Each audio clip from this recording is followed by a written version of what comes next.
Bendecidos en el nombre poderosísimo de Jesucristo, te saluda Marlene Arroyo y te doy la bienvenida a Escudriñando las Escrituras. Todas las semanas a través de este canal de YouTube estoy compartiendo contigo revelaciones de las Sagradas Escrituras. En la pasada edición estuvimos compartiendo contigo sobre los primeros 12 discípulos de Jesús, el significado de cada nombre, el orden de cada nombre, y note por favor que es un número par, los 6 equipos de trabajo. Hoy vamos a darle continuidad y quiero darte las gracias porque le has prestado mucho interés a este tema. Pero vamos a ir rapidito a leer la palabra del Señor. Repasemos para darle continuidad. Mateo capítulo 10, los versos 1 al 4 dice: Entonces, llamando a sus 12 discípulos, les dio autoridad sobre los espíritus inmundos, para que los echasen fuera y para sanar toda enfermedad y toda dolencia. Los nombres de los 12 apóstoles son estos. Primero, Simón, llamado Pedro, y Andrés, su hermano. Allí tenemos el primer equipo de trabajo. Jacobo, hijo de Zebedeo, y Juan, su hermano, el segundo equipo de trabajo. Felipe, Bartolomé, Tomás, Mateo el publicano, Jacobo hijo de Alfeo, Lebeo por sobrenombre Tadeo, Simón el cananista y Judas Iscariote, el que también le entregó. Y en la pasada edición estuvimos compartiendo lo que significa cada uno de esos nombres. Te invito a repasarlo. También los diferentes equipos de trabajo, vamos a mencionarlos: Pedro y su hermano Andrés, Jacobo, hijo de Zebedeo, y su hermano Juan, Felipe y Bartolomé, Tomás y Mateo el publicano, Jacobo, hijo de Alfeo y Tadeo, Simón el celote y Judas Iscariote. Y ya dijimos que es necesario un equilibrio. Por ejemplo, cuando el primer equipo de trabajo es Pedro y Andrés. Pues tenemos aquí que primero Pedro, siempre en las listas de los 12 discípulos vamos a encontrar que primero es Pedro. ¿Por qué? Porque Pedro significa piedra. Lo primero tiene que ser fuerte, lo primero tiene que ser fundamento. Pedro está asociado con la revelación, las llaves del reino. Por su lado, Andrés tiene que ver con madurez y con experiencia. Vea el equilibrio, por favor, porque revelación no puede caminar sola, porque revelación sola, sin madurez y sin experiencia, se convierte en falsa doctrina. Pero por otro lado, la experiencia sola, sin la revelación de la palabra del Señor, se convierte en fariseísmo, en tradición, en legalismo. Por otro lado, en el segundo equipo de trabajo tenemos a Jacobo y su hermano Juan. Jacobo viene de Jacob, sujetador de calcañares. Jacobo tiene que ver con guerra espiritual, con lucha, con pelea.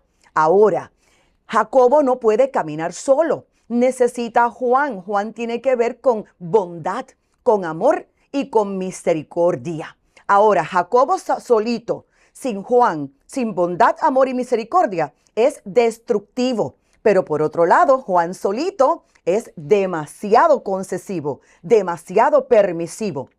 Felipe y Bartolomé. Felipe tiene que ver con evangelismo. Bartolomé tiene que ver con dones del Espíritu Santo. Ahora, evangelizar es maravilloso, pero si hablamos el mensaje del evangelio sin demostración de poder, el mismo apóstol Pablo dijo que esto es pura palabrería. Necesitamos entonces la demostración del poder de Dios que está manifestado en el nombre de Bartolomé. Pero por otro lado, poner la mirada en lo sobrenatural sin mencionar el nombre de Jesucristo. Tenemos que tener mucho cuidado con el ocultismo. Tenemos al próximo equipo de trabajo, Tomás y Mateo el publicano. Ya en este punto, conforme a la definición de los nombres, tenemos que tener una doble unción. Tenemos una doble porción de la unción del Señor y de los dones del Espíritu Santo de Dios. Tenemos otra vez a Jacobo, que tiene que ver con oración, con ayuno, con vigilia, con guerra espiritual, pero ahora con Judas Tadeo.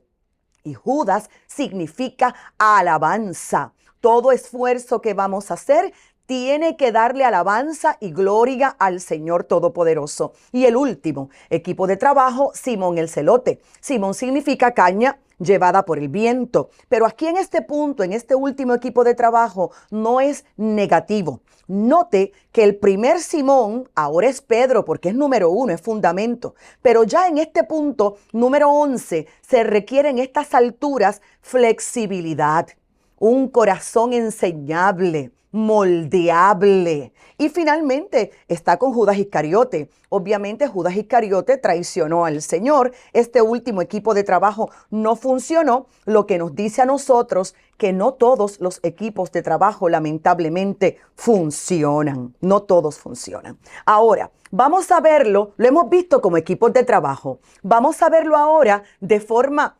horizontal. Y es que cuando nosotros vemos cada uno de estos nombres, si fuéramos tejedores o costureros y pudiéramos unirlos, vamos a ver el orden para entrar al reino de Dios. Primero, Pedro, a este reino se entra por la revelación. No entramos al reino de Dios por simpatía. Entramos porque Dios se nos revela. No somos parte del reino de Dios por costumbre, quiero insistir. Somos parte del reino porque Dios se nos revela. Porque Dios se le revela a quien quiere, cuando quiere, dónde quiere, cómo quiere y cuánto Él quiere revelarse. Y ese es el placer del Padre Eterno. Entramos por revelación, pero luego que entramos por revelación, número 2 es Andrés, tenemos que sentarnos un momento. ¿A qué? A aprender, a obtener conocimiento, a ganar experiencia, a madurar, a crecer en la gracia. Y luego número 3, Jacobo, vea 1, 2, 3 de forma horizontal. Jacobo, madurez. Hay que aprender a orar. Hay que aprender a ayunar. Claro que sí que hay que aprender lo que es guerra espiritual, porque la palabra del Señor dice que tenemos luchas no contra carne ni contra sangre, sino contra un mundo espiritual. Luego que aprendemos esto, el número 4 es Juan. Hay que aprender a amar a la gente.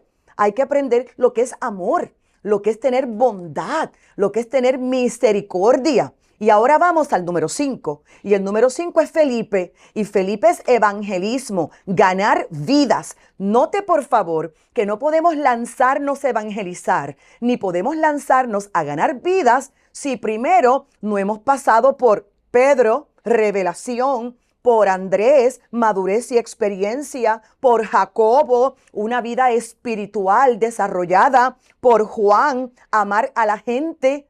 Primero esos 4 y llegamos al número 5. Quiero hacer un paréntesis aquí rapidito y es que note por favor el orden que Jesús les dio.